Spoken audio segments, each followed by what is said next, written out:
Ziad Yosef Fazar é um libanês de inteligência prodigiosa. Considerado o maior poliglota do mundo, segundo o livro dos recordes, ele é capaz de falar com razoável fluência cerca de 58 idiomas. Um caso realmente raro e extraordinário de percepção linguística. Mas a sua fantástica capacidade não abrange nem 2% da totalidade de línguas e dialetos reconhecidos atualmente. Segundo levantamentos da ONU, o mundo hoje possui cerca de 3.000 idiomas falados. E o mais interessante, eles podem ter a mesma origem. Na busca dessa língua-mãe, os pesquisadores descobriram semelhanças incríveis que talvez não sejam mera coincidência. Mas afinal, de onde vêm todos esses idiomas?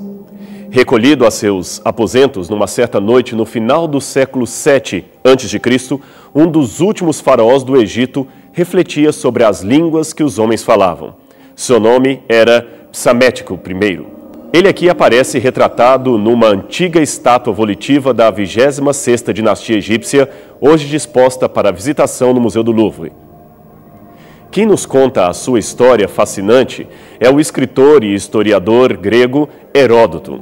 Heródoto viveu entre aproximadamente 485 e 420 a.C. A riqueza e diversidade, as semelhanças e diferenças entre as palavras, as pronúncias, as inflexões de voz, tudo fascinava aquele monarca egípcio. Principalmente a ideia de que esta multiplicidade e talvez esta diversidade tivessem uma origem comum, uma língua-mãe falada por toda a humanidade num tempo muito remoto, como afirmavam as lendas da época. Psamético imaginou então uma experiência engenhosa e ao mesmo tempo bastante cruel. Convencido de que, se ninguém ensinasse aos bebês como falar, eles se expressariam naturalmente naquele idioma original, o rei determinou que 2 irmãos gêmeos fossem tirados da mãe logo ao nascer e entregues a um pastor que os criasse. O pastor recebeu ordens explícitas e severas, sob pena de morte, de jamais pronunciar qualquer palavra na presença das crianças. Quando os pequeninos completaram 2 anos, o faraó mandou então que se deixasse de alimentá-los, na suposição de que a pressão da fome os faria pedir comida em sua língua natural. Não se sabe ao certo o que aconteceu, mas tudo indica que o pastor, movido pela compaixão, não fez exatamente o que lhe havia sido ordenado, pois o inverossímil relato levado ao faraó informava que um dos meninos, faminto, gritou bekos, que quer dizer pão em frígio, um idioma falado antigamente na região centro-oeste da Anatólia, que viria a ser a Turquia dos dias atuais. Bem, é difícil saber ao certo se o menino pronunciou mesmo pão ou apenas emitiu um som parecido ou ainda se tudo não passou de um engodo. Mas, seja como for, Psamético ficou satisfeito com o desfecho da impiedosa pesquisa e decretou que o frígio era a língua original da humanidade. Portanto, todos deveriam reconhecer isto. Por incrível que pareça, a mesma experiência macabra seria repetida 19 séculos mais tarde. O idealizador desta vez foi Frederico II, rei do Sacro Império Romano Germânico, aqui retratado numa pintura medieval do século XIII. Contudo, ao que parece, o rei germânico não se convenceu muito das conclusões de Faraó. Certamente, vigiado mais de perto, o experimento resultou no inevitável. Os 2 gêmeos morreram. De Psamético I aos dias de hoje, passando por Frederico II, muitos outros homens igualmente curiosos se perguntavam qual teria sido o idioma original da humanidade e como seria possível reviver esse idioma do qual brotaram todos os demais. Essa indagação se transformou modernamente numa pesquisa de ponta em linguística, a chamada ciência que estuda a evolução dos idiomas, suas estruturas e possíveis interrelações, no quadro histórico-social, evidentemente. Num aspecto, porém, os estudos viriam a confirmar a crença dos antigos. Segundo os professores Winfried Lehmann e Patrick Ryan, ambos renomados especialistas em linguística comparada, uma análise conjunta das várias línguas do planeta, tanto aquelas ainda faladas quanto as já desaparecidas, revela efetivamente a origem monogênica dos idiomas, isto é, a existência de uma língua primeira, mãe de todas as outras. Neste ponto, a linguística parece afinar com a antiga história bíblica da Torre de Babel. Segundo o Antigo Testamento, a multiplicação das línguas foi um castigo de Deus à pretensão dos homens de construir uma torre cujo topo chegasse até o céu. A Torre de Babel é mencionada no livro do Gênesis como uma torre enorme construída pelos descendentes de Noé com a dupla finalidade de escapar de um eventual novo dilúvio e também adorar falsos deuses. O Deus verdadeiro, por sua vez, ficou irado com a ousadia humana e fez com que todos os trabalhadores da obra começassem a falar em idiomas diferentes, de modo que não pudessem entender uns aos outros. Assim, acabaram por abandonar sua construção e a torre nunca mais foi concluída.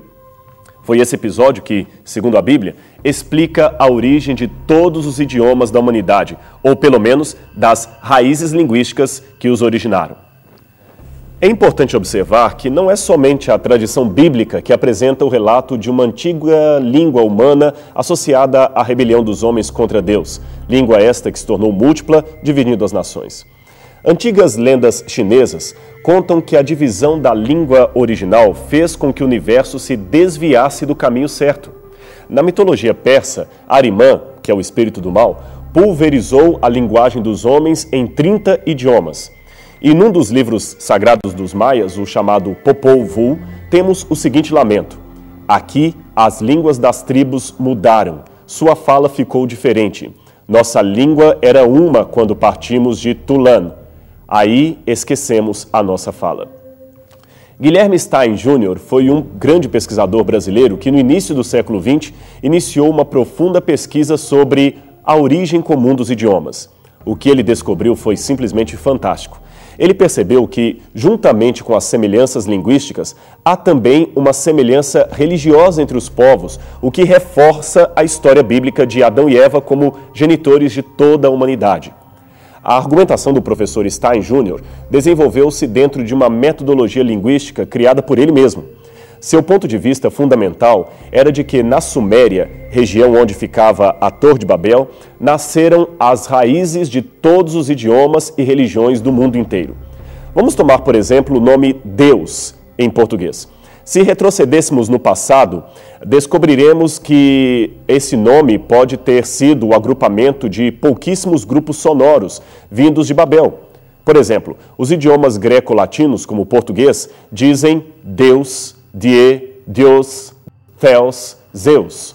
Os idiomas saxônicos, como o inglês, dizem God, Got, Good. Já os idiomas do Oriente Médio, como o hebraico e o árabe, dizem El, Al, Allah, Ilu, Il. A palavra sábado também é semelhante em centenas de idiomas. Veja, alguns deles, como o siríaco antigo, dizem Sábato. No assírio, Sabatu. No grego, Sabaton. No latim, Sabatum. No hebraico, Shabat. No copta, Pi Sabaton. No afegão, Shambá. No etíope, Shabat. Muitos linguistas ainda lutam para descobrir traços efetivos desse proto-idioma humano, mas mesmo os mais entusiasmados reconhecem que essa ainda é uma tarefa árdua, se não impossível.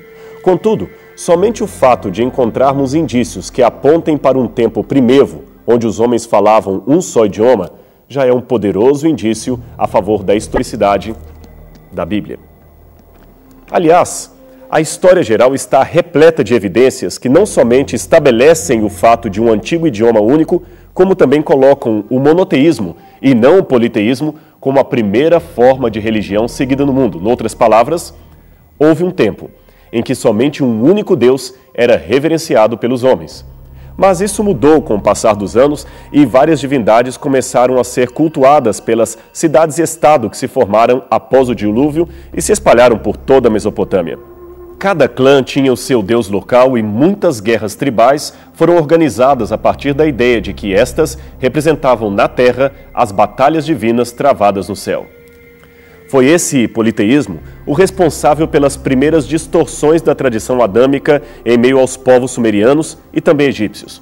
Do ponto de vista filosófico, chega a ser quase um milagre que o Gênesis não tenha sido influenciado pela pluralidade de deuses que o cercava. Com a construção dos muros em torno da